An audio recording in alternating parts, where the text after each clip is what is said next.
But thou, O Lord, art a shield for me, my glory, and the lifter up of mine head.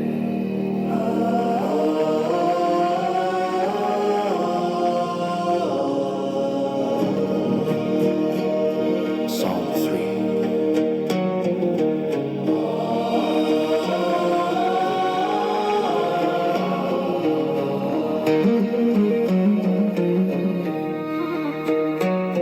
When fear surrounds and hope grows thin, your peace restores. Seigneur, en contemplant l'étendue de la cruauté et de l'abomination de l'être humain face à toi, ô Dieu, cela nous amène à réaliser la grandeur de ton amour. Yahweh, tu ne regardes pas nos offenses volontaires et involontaires, mais tu regardes au sacrifice de ton Fils sur la croix en notre faveur. Jésus-Christ, la source intarissable d'amour et de compassion, beauté infinie et incomparable. Tu es digne de louange et d'adoration à jamais. Que nos bouches soient remplies de tes louanges, que chaque jour te glorifie. Tu es loin de Dieu, béni sois-tu. Tu es le Dieu qui fait des prodiges. Tu es la fontaine qui ne tarit jamais. Tu es notre rocher. En toi, nos âmes se confient, car de toi vienne notre espérance.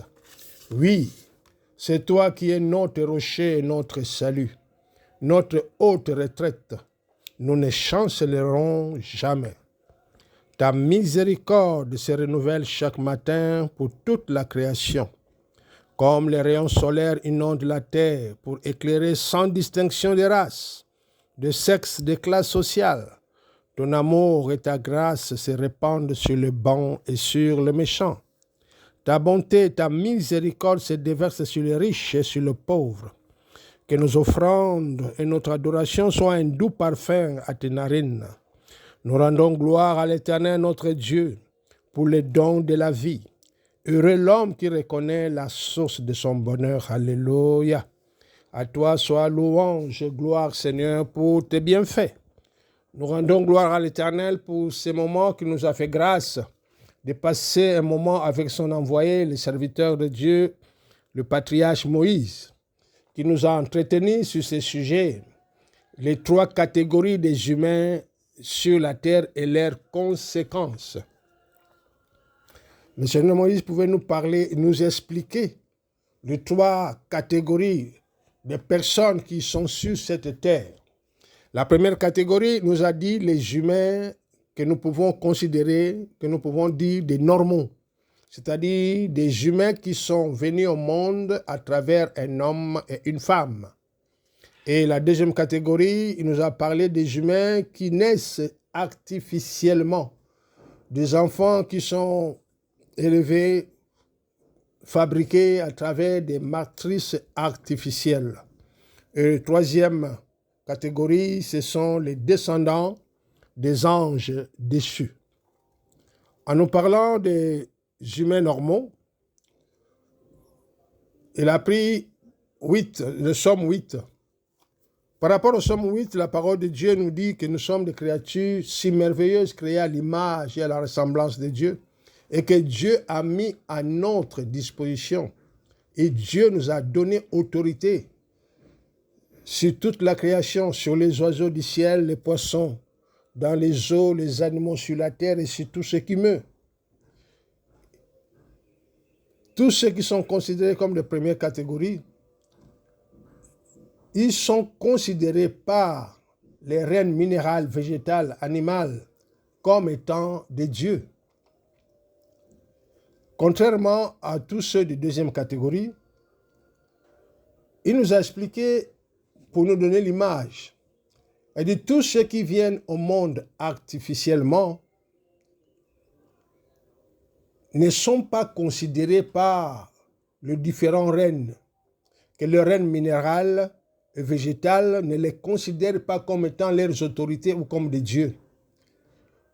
Même la terre où ils sont, la terre les considère comme étant des étrangers, contrairement aux humains normaux qui ont l'autorité sur la terre. Il a donné cet exemple. Il dit pour ceux de première catégorie,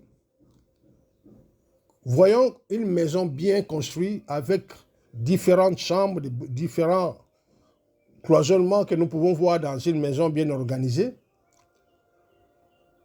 Et ceux de la deuxième catégorie, ils sont comme un grand entrepôt. Vous voyez, quand vous êtes à la douane, un entrepôt, une grande salle, mais il n'y a pas de cloisonnement. Et c'est ce qui arrive. Ceux de deuxième catégorie sont ouverts, exposés. Lorsqu'une entité, un esprit ou un démon rentre dans la vie de cette personne, l'entité prend entièrement contrôle de la personne. Contrairement à ceux de la première catégorie, dont l'âme est cloisonnée, s'il arrive qu'une entité ou un esprit touche cette personne, l'entité ne peut pas prendre directement le contrôle de tout son être. Prenons l'exemple pratique que quelqu'un a été touché par rapport à ce que nous appelons le fusil nocturne ou fusil mystique, qui a touché une partie de son corps, son pied ou son bras.